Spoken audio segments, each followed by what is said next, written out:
हर हर गंगे जय जय जय जग पावनी जयति देव सरि गंग जय शिव जटा निवासनी अनुपम तुंग तरंग। गंगा मैया की कृपा आप सभी पर हमेशा बनी रहे। आज हम आपके लिए लेकर आए हैं गंगा दशहरा के बारे में जानकारी और उसकी व्रत कथा। आप सभी श्रोताओं को दशहरा महापर्व की हमारे संस्कार चैनल की तरफ से बहुत बहुत हार्दिक शुभकामनाएं। प्रिय भक्तों, हिंदू धर्म में मां गंगा को कलयुग का साक्षात तीर्थ और पाप को हरने वाली यानी पापों को नष्ट करने वाली माना गया है। जेठ के महीने के शुक्ल पक्ष की दशमी तिथि को मनाया जाने वाला गंगा दशहरा का यह पावन और पवित्र पर्व सनातन धर्म और उसकी परंपरा में बहुत ही महत्वपूर्ण माना गया है।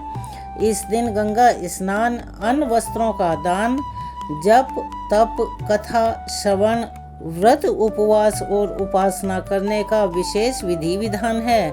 गंगा दशहरा के दिन 10 की संख्या को बहुत शुभ माना जाता है, जिसके पीछे कई आध्यात्मिक कारण छिपे हुए हैं। पौराणिक कथाओं के अनुसार जब मां गंगा का देवलोक से पृथ्वी पर अवतरण हुआ था, तब वह जेठ मास के शुक्ल पक्ष की दशमी ही तिथि थी। उसके साथ ही इस पावन तिथि पर आकाश और ज्योतिष मंडल में 10 विशिष्ट और शुभ योग एक साथ बने थे। यही कारण है कि इस दिन को अद्वितीय फल देने वाला माना गया है। धार्मिक मान्यताओं में ऐसा बताया गया है, गंगा दशहरा के दिन गंगा जी में श्रद्धा पूर्वक मात्र डुबकी लगाने या फिर मां गंगा का ध्यान करने मात्र से व्यक्ति के 10 प्रकार के 10 जन्मों के पाप हमेशा के लिए धुल जाते हैं।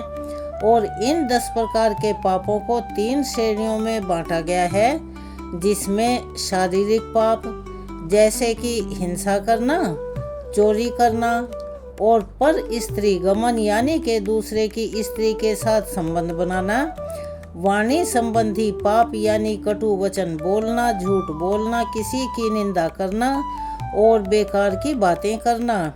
और मानसिक पाप बताए गए हैं, दूसरों के धन को हड़पने की इच्छा, किसी का बुरा सोचना, झूठ या गलत धारणाओं पर अड़े रहना। यह सभी प्रकार के 10 पाप भी मां गंगा जी का ध्यान करने या गंगा जी में डुबकी लगाने मात्र से ही धुल जाते हैं। और ऐसा भी कहा गया है कि इस पावन पवित्र तिथि पर 10 दिशाओं के दिक्पालों यानी दिशाओं का पालन और संरक्षण करने वाले देवताओं की विशेष पूजा अर्चना भी की जाती है। मान्यता है कि ऐसा करने से 10 दिशाएं शुद्ध हो जाती हैं और व्यक्ति के जीवन में चारों तरफ से केवल सकारात्मक ऊर्जा का ही संचार होता है और व्यक्ति को इन 10 दिशाओं से सुरक्षा भी प्राप्त होने लगती है। तो प्यारे श्रोताओं, आज के इस अद्भुत महापर्व के शुभ अवसर पर हम आपके लिए लेकर आए हैं गंगा दशहरा की पावन कथा और उसके साथ ही हम आपको सुनाएंगे गंगा स्तोत्र का पाठ। जो श्रद्धालु गंगा जी में डुबकी लगाने में समर्थ ना हो, वे अपने घर पर ही नहाने के पानी में थोड़ा सा गंगा जल मिलाकर स्नान करने के बाद पूजा करते समय इस स्तोत्र का अगर सच्चे मन श्रद्धा भाव से सुन सकते हैं, कर सकते हैं, दूसरों को सुना भी सकते हैं। तो चलिए एक बार मेरे साथ सभी प्रेम से मिलकर बोलिए गंगा मैया की जय। और आप सभी से अनुरोध है, अगर आप चैनल पर नए हैं तो प्लीज़ चैनल को सब्सक्राइब करें, वीडियो को लाइक करें, ज़्यादा से ज़्यादा शेयर करें, बेल आइकन को भी अवश्य ही दबाएं। कमेंट्स बॉक्स में हर हर गंगे जय हो गंगा मैया की लिखना ना भूलें। प्राचीन कथा के अनुसार जिस सूर्यवंश में भगवान श्री राम जी का जन्म अयोध्या में हुआ था, उनके एक पूर्वज थे महाराज सगर। महाराज सगर चक्रवर्ती सम्राट थे। उनकी केशनी और सुमति नाम की 2 रानियां थीं। केशनी के पुत्र का नाम असमंजस था और सुमति के 60,000 पुत्र थे। असमंजस के पुत्र का नाम अंशुमान था। राजा सगर के असमंजस सहित सभी पुत्र अत्यंत उदंड और दुष्ट प्रवृत्ति के थे, परंतु पुत्र अंशुमान धार्मिक और देवगुरुओं का पूजक था, यानी उनकी पूजा करने वाला था। पुत्रों से दुखी होकर महाराज सगर ने असमंजस को देश से निकाल दिया और अंशुमान को अपना उत्तराधिकारी बना लिया, यानी कि राज सिंहासन पर बिठा दिया। अब राजा सगर के 60,000 पुत्रों से देवता भी अति दुखी रहते थे। एक बार महाराज सगर ने अश्वमेध यज्ञ का अनुष्ठान किया और उसके लिए अश्वमेध अश्व छोड़ दिया। इंद्र ने अश्वमेध यज्ञ के लिए उस घोड़े को चुराकर पाताल में ले जाकर कपिल मुनि के आश्रम में बांध दिया, किंतु ध्यान यानी के समाधि में लीन मुनि इस बात को जान नहीं पाए।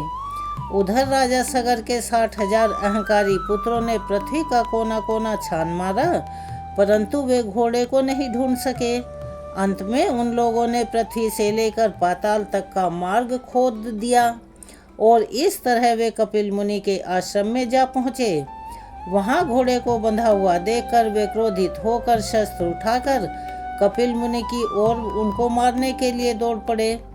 तपस्या में बाधा पड़ने पर मुनि ने जब अपनी आंखें खोली तो उनके तेज से राजा सगर के 60,000 उदंड पुत्र वहीं के वहीं उसी समय भस्म हो गए। गरुड़ जी के द्वारा इस घटना की जानकारी मिलने पर अंशुमान कपिल मुनि के आश्रम में आए और हाथ जोड़कर विनम्रता के साथ उनकी स्तुति करने लगे। कपिल मुनि उनकी विनय से प्रसन्न होकर बोले कि अंशुमान, घोड़ा लेकर जाओ और अपने पितामह का यज्ञ पूरा करवाओ। यह सगर पुत्र उदंड अहंकारी और अधार्मिक थे। इनकी मुक्ति अब तभी संभव है जब गंगा जल से इनकी भस्म का स्पर्श हो। अंशुमान ने घोड़ा ले जाकर अपने पितामह महाराज सगर का यज्ञ पूरा करवाया। महाराज सगर के बाद अंशुमान राजा बने, किंतु उन्हें अपने चाचाओं की मुक्ति की चिंता सदैव बनी रही। कुछ समय बाद अपने पुत्र दिलीप को राज्य का कार्यभार सौंपकर वे वानप्रस्थ वन में चले गए तथा गंगा जी को स्वर्ग से पृथ्वी पर लाने के लिए तपस्या करने लगे और उसी तपस्या को करते करते उनका शरीर का अंत भी हो गया, यानी वो मृत्यु को प्राप्त हो गए।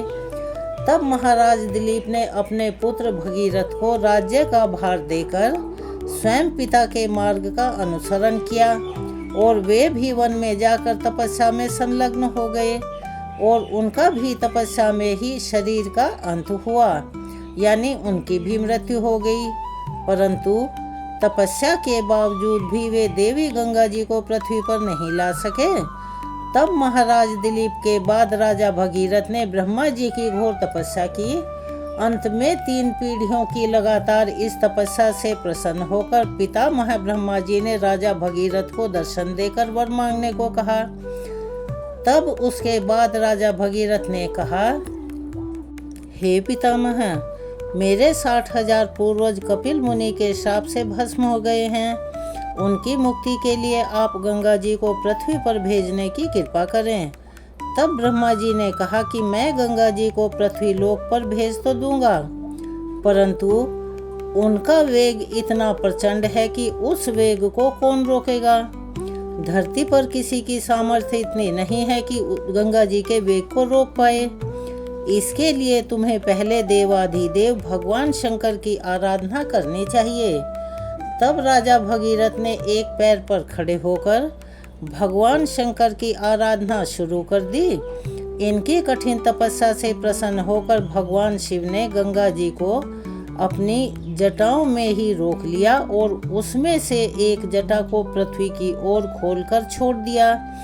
इस प्रकार गंगा जी पृथ्वी की ओर बह चली। अब आगे आगे राजा भगीरथ का रथ और पीछे पीछे गंगा जी थी।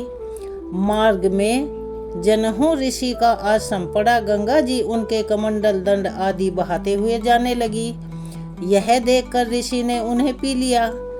कुछ दूर जाने पर भगीरथ के पीछे मुड़कर देखा तो गंगा जी को ना देखकर वे जहनु ऋषि के आश्रम में गए, उनकी वंदना करने लगे। तब प्रसन्न होकर ऋषि ने अपनी पुत्री बनाकर गंगा जी को दाहिने कान से निकाल दिया। इसीलिए देवी गंगा जाह्नवी के नाम से भी जानी जाती हैं। राजा भगीरथ की तपस्या से अवतरित होने के कारण उन्हें भागीरथी भी कहा जाता है। इसके बाद भगवती भागीरथी गंगा जी मार्ग को हरा भरा सत्य और श्यामल करते हुए कपिल मुनि के आश्रम में जा पहुंची, जहां महाराज भगीरथ के 60,000 पूर्वज भस्म की ढेरी यानी के राख की ढेरी बने पड़े थे। गंगा जल के स्पर्श मात्र से वे सभी दिव्य रूपधारी होकर दिव्य लोक को चले गए। तो प्रिय भक्तों, अगर मन में अपने पापों के प्रति प्रायश्चित की भावना हो तब गंगा जी में स्नान किया जाए, तभी पापों से मुक्ति संभव है। ऐसे ही गंगा स्नान की एक और कथा बहुत प्रचलित है, वो भी हम अभी सुनेंगे। प्राचीन कथा के अनुसार एक बार भगवान शिव और माता पार्वती जी पृथ्वी लोक का भ्रमण कर रहे थे। तभी उन्होंने वहां देखा कि हजारों लोग गंगा जी में स्नान कर रहे हैं और माता पार्वती जी उन सभी को ध्यान से देख रही हैं। सभी भक्त हर हर गंगे का जाप करते रहे हैं और जयकारा लगा रहे हैं और जाप करते करते गंगा जी में डुबकी भी लगा रहे हैं। अब माता पार्वती जी ने भगवान शिव से पूछा कि हे प्रभु, यह सभी श्रद्धालु गंगा स्नान कर रहे हैं, लेकिन इस स्नान के बाद भी इनके पाप नष्ट नहीं होते, इनके जीवन के दुख दूर नहीं होते। क्या गंगा जी में अब वह सामर्थ्य नहीं है, पहले जैसी शक्ति नहीं है जिससे भक्तों के पाप नष्ट हो पाएं? तब भगवान शिव ने देवी पार्वती से कहा कि हे देवी, गंगा में अब भी वही सामर्थ्य है, वही शक्ति है, उतनी ही पावन है, लेकिन इन लोगों ने गंगा में स्नान किया ही नहीं, तो इसका लाभ इन्हें भला कैसे मिल सकता है? तब देवी पार्वती ने आश्चर्य से पूछा कि प्रभु, हमारे सामने तो अभी अभी सभी ने स्नान किया है, देखिए तो भला। प्रभु, इन सभी के शरीर अभी तक भीगे हुए हैं। भगवान बोले, देवी, इन सभी लोगों ने गंगा जी में नहीं सिर्फ जल में डुबकी लगाई है। इसका रहस्य मैं तुम्हें अभी समझा दूंगा, तुम थोड़ी प्रतीक्षा करो। फिर अगले दिन बहुत तेज बारिश हुई। गंगा नदी की ओर जाने वाले मार्ग में एक बड़ा सा गड्ढा बन गया, जिसमें गंदा पानी भी भर गया। वहां पर भगवान शिव एक वृद्ध के रूप में और माता पार्वती जी एक सामान्य स्त्री के रूप में प्रकट हुए। भगवान शिव ने माता पार्वती जी को समझाया कि देवी देखो, मैं इस गड्ढे में गिर जाता हूँ, कुछ देर में यहाँ से गंगा स्नान करके हजारों लोग वापस लौटेंगे। तुम उनसे मुझे इस गड्ढे से बाहर निकालने के लिए हाथ जोड़कर मदद मांगना और उनसे कहना कि मुझे केवल वही व्यक्ति हाथ लगाए जो निष्पाप हो, यानी जिसने कभी पाप ना किया हो, जिसने कभी अपने इस जीवन में या किसी भी पूर्व जन्म में पाप ना किया हो, वही मुझे इस गड्ढे से बाहर निकाले। और अगर किसी पापी ने मुझे हाथ लगा दिया तो वह तत्काल वहीं पर तुरंत भस्म हो जाएगा, यानी कि जल जाएगा। इस तरह देवी पार्वती जी को समझाकर भगवान शिव एक बूढ़े व्यक्ति के रूप में उस गड्ढे में बैठ गए और बचाओ बचाओ बड़े जोर जोर से चिल्लाने लगे। गड्ढे के पास में ही बैठी देवी पार्वती जी, जो एक सामान्य स्त्री के भेष में थी, वे भी लोगों से सहायता मांगने लगी कि उनके पति गड्ढे में गिर गए हैं, कोई उन्हें गड्ढे से बाहर निकालने में मेरी मदद करे। उनकी चीख पुकार सुनकर वहां पर बहुत सारे लोग इकट्ठा हो गए। जब वे लोग उस वृद्ध व्यक्ति को गड्ढे से बाहर निकालने के लिए हाथ बढ़ने लगे, तब देवी पार्वती जी ने कहा कि इन्हें वही व्यक्ति हाथ लगाए जो निष्पाप हो, वरना वह भस्म हो जाएगा, जिसने कोई भी पाप कभी ना किया हो। अब यह बात सुननी थी कि इसे सुनते ही जो लोग सहायता के लिए आगे आए थे, वे बिना कुछ सोचे समझे पीछे हट गए। सभी ने सोचा कि ऐसा ना हो कि इसकी मदद करने के चक्कर में हम किसी मुसीबत में फंस जाएं। ऐसा सोचकर वे लोग वहां से निकल गए, यानी चले गए। गंगा स्नान करके लोग आ रहे थे, जा रहे थे, लेकिन कोई भी वृद्ध व्यक्ति की मदद करने के लिए आगे नहीं बढ़ रहा था। ऐसे ही शाम हो गई। तब भगवान शिव ने देवी पार्वती जी से कहा, देखा देवी, यहाँ कोई ऐसा नहीं आया जिसने आस्था और विश्वास के साथ गंगा स्नान किया हो। तभी वहाँ पर एक और युवक आया और वह हर हर गंगे का जाप कर रहा था। उसने वृद्ध व्यक्ति को गड्ढे में फंसा देखा। वह मदद करने के लिए स्वयं ही आगे बढ़ा। तभी देवी पार्वती ने अपनी बात दोहराई, कहा, रुको, इन्हें वही व्यक्ति बाहर निकाल सकता है जो निष्पाप हो। क्या तुम पूरी तरह से निष्पाप हो, इसका तुम्हें विश्वास है? उस युवक ने कहा कि माते, आपको मेरे निष्पाप होने पर संदेह क्यों है? देखिए ना, मैं अभी अभी गंगा स्नान करके आया हूँ। गंगा जी में स्नान करने के बाद भी पाप रहते हैं क्या? आस्था के साथ गंगा स्नान करने से मैं पूरी तरह पवित्र हो गया हूँ। मेरे सभी पाप धुल गए हैं और ऐसा मेरा विश्वास है। इतना कहकर उस युवक ने वृद्ध को गड्ढे से बाहर निकाल लिया। तब भगवान शिव और देवी पार्वती उस युवक पर प्रसन्न हुए और अपने वास्तविक रूप में उसे दर्शन दिए। अब माता पार्वती जी समझ गई कि हजारों लोगों में से बस इस एक व्यक्ति ने ही आस्था और विश्वास के साथ गंगा स्नान किया है। बाकी सब लोग तो सिर्फ स्नान करने आते हैं, इसीलिए उनके पाप नहीं धुलते और उनके जीवन में दुख भी सदा बने रहते हैं। अब हम आपको सुनाने जा रहे हैं श्री गंगा स्तोत्र का हिंदी में अनुवाद। ओम शिव स्वरूपा श्री गंगा जी को नमस्कार है। कल्याणी गंगा को नमस्कार है। देवी गंगा, आप विष्णु रूपिणी हैं, आपको नमस्कार है। ब्रह्म स्वरूपा, आपको नमस्कार है। रुद्र रूपिणी, आपको नमस्कार है। शंकर प्रिया, आपको नमस्कार है। देव स्वरूपिणी, आपको नमस्कार है। औषधि रूपा, आपको नमस्कार है। आप सबके संपूर्ण रोगों की श्रेष्ठ वैद्य हैं, आपको नमस्कार है। स्थावर और जंगम प्राणियों से प्रकट होने वाले विष का आप नाश करने वाली हैं, आपको नमस्कार है। संसार रूपी विष का नाश करने वाली जीवन रूपा, आपको नमस्कार है। आध्यात्मिक, आदिक, दैविक और आदि भौतिक तीनों प्रकार के कलेशों का संहार करने वाली, आपको नमस्कार है। प्राणों की स्वामिनी, आपको नमस्कार है, नमस्कार है। शांति का विस्तार करने वाली शुद्ध स्वरूपा, आपको नमस्कार है। सबको शुद्ध करने वाली और पापों की शत्रु स्वरूपा, आपको नमस्कार है। भोग, मोक्ष तथा कल्याण प्रदान करने वाली, आपको बारंबार नमस्कार है। भोग और उपभोग देने वाली, भोगवती नामा से प्रसिद्ध आप पाताल गंगा को नमस्कार है। मंदाकिनी नाम से प्रसिद्ध तथा स्वर्ग प्रदान करने वाली आप आकाश गंगा को बार बार नमस्कार है। आप भूतल यानी पृथ्वी, आकाश और पाताल तीन मार्गों से जाने वाली और तीनों लोकों की आभूषण स्वरूपा हैं, आपको बारंबार नमस्कार है।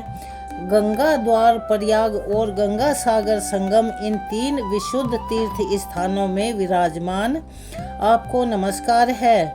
क्षमावती, आपको नमस्कार है। ग्रह, पत्य, अहिनी और दक्षिणाग्नि रूप त्रिविध अग्नियों में स्थित रहने वाली तेजोमयी, आपको बारंबार नमस्कार है। आप ही अलकनंदा हैं, आपको नमस्कार है। सुधा धारामयी, आपको नमस्कार है। जगत में मुख्य सरिता रूप, आपको नमस्कार है। रेवती नक्षत्र रूपा, आपको नमस्कार है। वृहति नामा से प्रसिद्ध, आपको नमस्कार है। लोक को धारण करने वाली, आपको नमस्कार है। संपूर्ण विश्व के लिए मित्र रूपा, आपको नमस्कार है। सबको समृद्धि देकर आनंदित करने वाली, आपको बारंबार नमस्कार है। आप पृथ्वी रूपा हैं, आपको नमस्कार है। आपका जल कल्याणमयी है और आप उत्तम धर्म स्वरूपा हैं, आपको नमस्कार है। छोटे बड़े सैकड़ों प्राणियों से सेवित, आपको नमस्कार है। सबको तारने वाली, आपको नमस्कार है, बारंबार नमस्कार है। संसार बंधन का उच्छेद करने वाली यानी काटने वाली अद्वैत रूपा, आपको नमस्कार है। आप परम शांत, सर्वश्रेष्ठ तथा मनोवांछित वर देने वाली हैं, आपको बारंबार नमस्कार है। आप प्रलय काल में उग्र रूपा हैं, अन्य समय में सदा सुख का भोग कराने वाली हैं। तथा उत्तम जीवन प्रदान करने वाली हैं, आपको नमस्कार है। आप ब्रह्मनिष्ठ ब्रह्म ज्ञान देने वाली तथा पापों का नाश करने वाली हैं, आपको बार बार नमस्कार है। प्रणतः जनों की पीड़ा का नाश करने वाली जगन माता, आपको नमस्कार है। आप समस्त विपत्तियों की शत्रुभूता तथा सबके लिए मंगल स्वरूपा हैं, आपको बारंबार नमस्कार है। शरणागतों, दीनों तथा पीड़ितों की रक्षा में लगी रहने वाली और सबकी पीड़ा को दूर करने वाली देवी नारायणी, आपको नमस्कार है। आप पाप, ताप अथवा अविद्या रूपी मल से निर्लिप्त दुर्गम दुख का नाश करने वाली तथा दक्ष हैं, आपको बारंबार नमस्कार है। आप पर और अपर सबसे परे हैं, मोक्षदायिनी गंगे, आपको नमस्कार है। हे गंगे, आप मेरे आगे हो, हे गंगे आप मेरे पीछे रहें, आप मेरे उभय पार्श्व में स्थित हों। हे गंगे, मेरी आप में स्थिति हो। आकाशगामिनी कल्याणमयी गंगे, आदि मध्य और अंत में सर्वत्र आप ही आप हैं। गंगे, आप ही मूल प्रकृति हैं, आप ही परम पुरुष हैं तथा आप ही परमात्मा शिव हैं।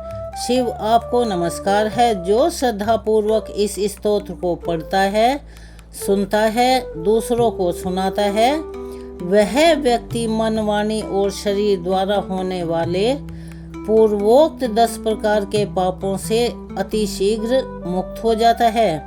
यह स्तोत्र जिसके घर में लिखकर रखा हुआ हो, उसे कभी अग्नि, चोर और सर्प आदि का भय नहीं होता। जेठ के महीने के शुक्ल पक्ष में हस्त नक्षत्र सहित दशमी तिथि आदि बुधवार से योग हो तो उस दिन गंगा जी के जल में खड़े होकर जो 10 बार इस स्तोत्र का पाठ मात्र करता है, वह दरिद्र हो या असमर्थ, वह भी उसी फल को प्राप्त होता है जो पूर्वोक्त विधि से यत्न पूर्वक गंगा जी की पूजा करने पर प्राप्त होता है। तो यहाँ पर गंगा मैया का यह स्तोत्र संपूर्ण होता है। चलिए अब हम सब मिलकर करते हैं गंगा चालीसा का पाठ।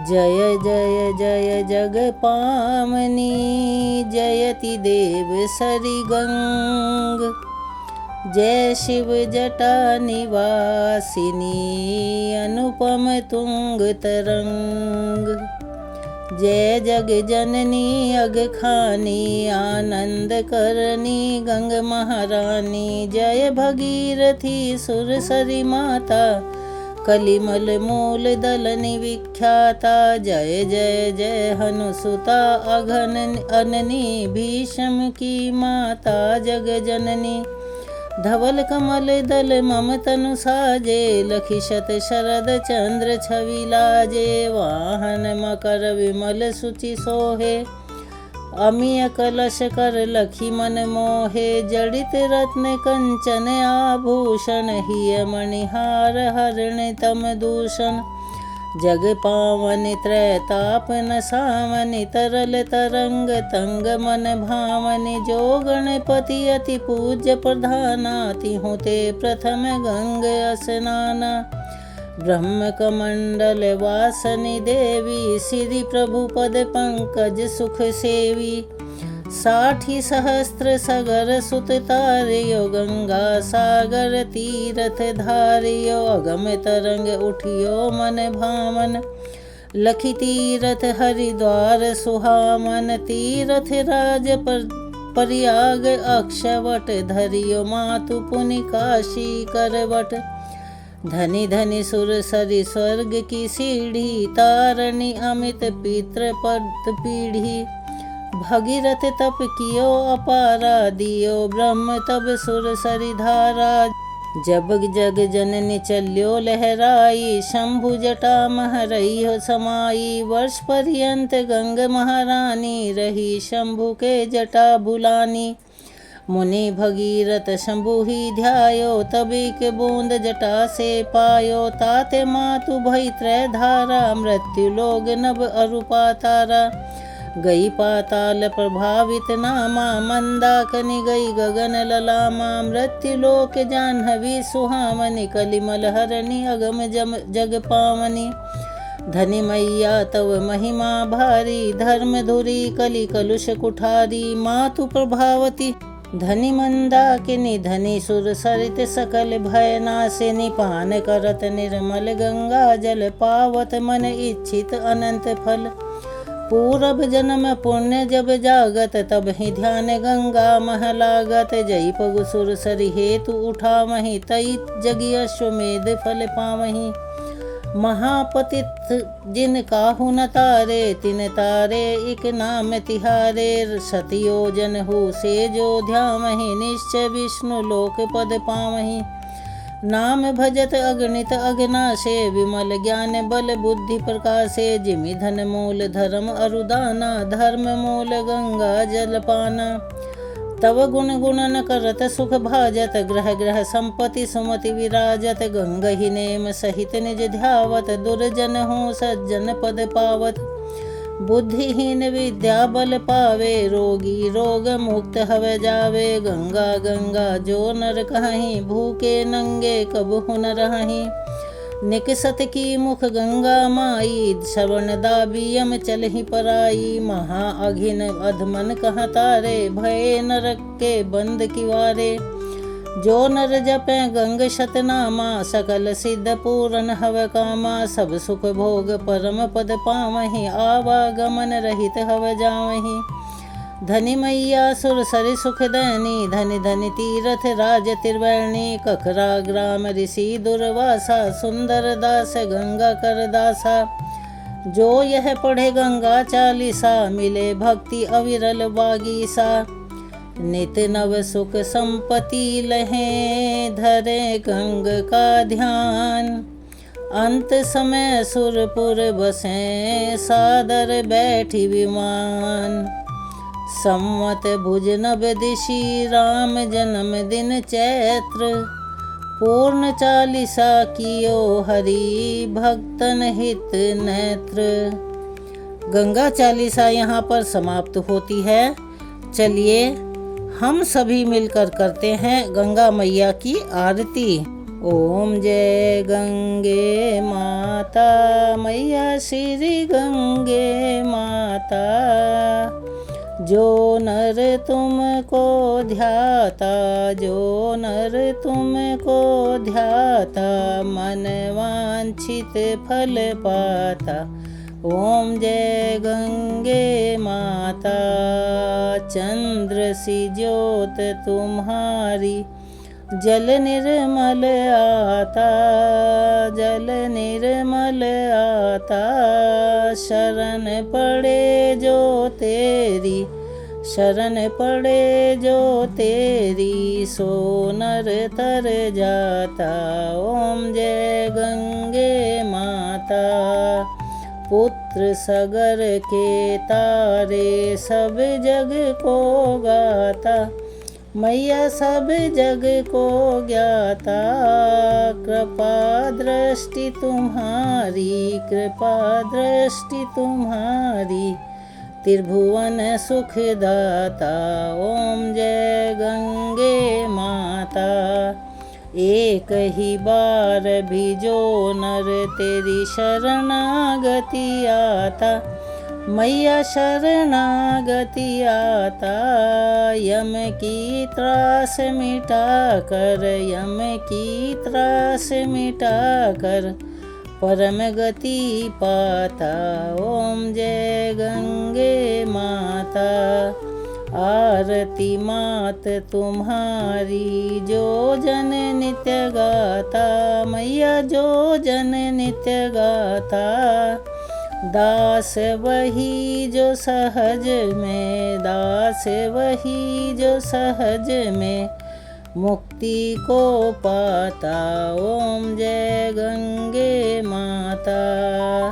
ओम जय गंगे माता मैया जय श्री गंगे माता। गंगा जी की आरती यहाँ पर संपूर्ण होती है। हम आपसे हाथ जोड़कर निवेदन करते हैं, प्लीज़ जो भी चैनल पर नए हैं वो चैनल को सब्सक्राइब करें, वीडियो को लाइक करें, ज़्यादा से ज़्यादा शेयर करें, बेल आइकन को भी अवश्य ही दबाएं।